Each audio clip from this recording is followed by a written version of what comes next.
Eating all healthy even then no result. जी हाँ, हम घर का हेल्दी खाना खाते हैं फिर भी वेट लॉस नहीं होता। तो नमस्ते फ्रेंड, चलिए आज मैं फिर से बहुत ही इंटरेस्टिंग वीडियो वेट गेन या वेट लॉस कैसे करना है उस पर बात करने वाली हूँ, क्योंकि वेट गेन काफ़ी जो है पैंडेमिक टॉपिक हो चुका है, क्योंकि लैक ऑफ एक्टिविटी बढ़ चुका है। तो ऐसे कौन से 3 मिस्टेक हो सकते हैं वो जो हम कर रहे हैं, हो सकता है ये 3 मिस्टेक हो जिसकी वजह से आप हेल्दी खाना जो खाते हैं वो अनहेल्दी में बदल सकता है। तो मैं आज इसी टॉपिक पे बात करने वाली हूँ फ्रेंड्स। तो ये वीडियो जो है आप लाइक करिए, सब्सक्राइब करिए और फ्रेंड सर्कल में शेयर करिए ताकि ये हेल्दी बेनिफिट्स वो उठा सके फ्रेंड्स। तो लेट्स स्टार्ट। ये कौन से 3 ऐसे मिस्टेक हो सकते हैं जो आप अगर हेल्दी खाना खाते हैं वो अनहेल्दी या वेट लॉस नहीं हो रहा है उसमें शिफ्ट हो जाता है। तो चलिए फ्रेंड स्टार्ट करते हैं।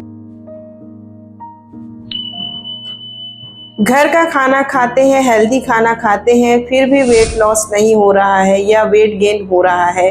तो अगर ऐसा है तो 3 ऐसी चीज़ें जो आपके हेल्दी खाने को अनहेल्दी में कन्वर्ट कर सकती है। सबसे पहला है क्वांटिटी। जी हाँ, हम देखने में चले जाते हैं, लेकिन ज़रूरी नहीं कि जो देखने में कम दिख रहा है उसमें कैलोरी नहीं है, क्योंकि जब वेट लॉस की बात आती है तो बॉडी को सिर्फ कैलोरी समझ में आती है।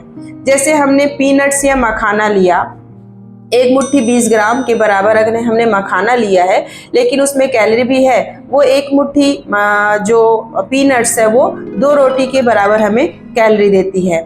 तो इसमें कैलोरी तो है, तो इसीलिए हमें अपने क्वांटिटी से ज़्यादा जब वेट लॉस की बात आती है तो कैलोरी पे भी फोकस करना चाहिए। सेकंड है टाइमिंग। खाना खाने के बाद आप क्या करने वाले हैं? अगर आप खाना खा करके तुरंत सो जाते हैं तो यह खाना आपके बॉडी में जहर का काम करेगा, क्योंकि खाना खाने के बाद बॉडी का टेम्परेचर बढ़ जाता है और खाने के तुरंत सोने के टाइम हमारी बॉडी का टेम्परेचर जो है वो गिरता है।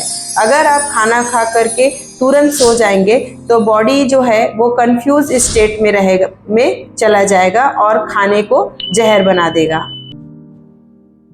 Third is nutrition. आप जो खाना खाते हैं उससे बॉडी की कौन सी न्यूट्रिशनल रिक्वायरमेंट पूरी होती है, क्योंकि बॉडी को protein, fat, carbohydrate, vitamin, mineral चाहिए। मान लीजिए आपने 1500 कैलोरी बॉडी का रिक्वायरमेंट है और आपने अपने पूरे 1500 कैलोरी बॉडी रिक्वायरमेंट्स कार्बोहाइड्रेट से पूरा कर लिया, जिससे कि प्रोटीन और फैट की रिक्वायरमेंट्स पूरी नहीं हुई। तो इससे आपकी बॉडी का इंटरनल फंक्शन होता है और आपका बॉडी सस्टेन करता है। तो ये 3 चीज़ें आप ध्यान रखिए अगर आपको वेट लॉस करना है। तो थैंक यू फ्रेंड, ऐसी ही और इंटरेस्टिंग वीडियो के लिए आप मेरे साथ बने रहिए। ये 3 जो गलतियां अगर आप करते हैं तो इसे करेक्ट करिए, और वेट लॉस अगर आपका रुक गया है या वेट लॉस आप करना चाहते हैं तो ये 3 टिप्स आपको ज़रूर मदद करेगा। तो फ्रेंड्स, तब तक के लिए take care and thank you.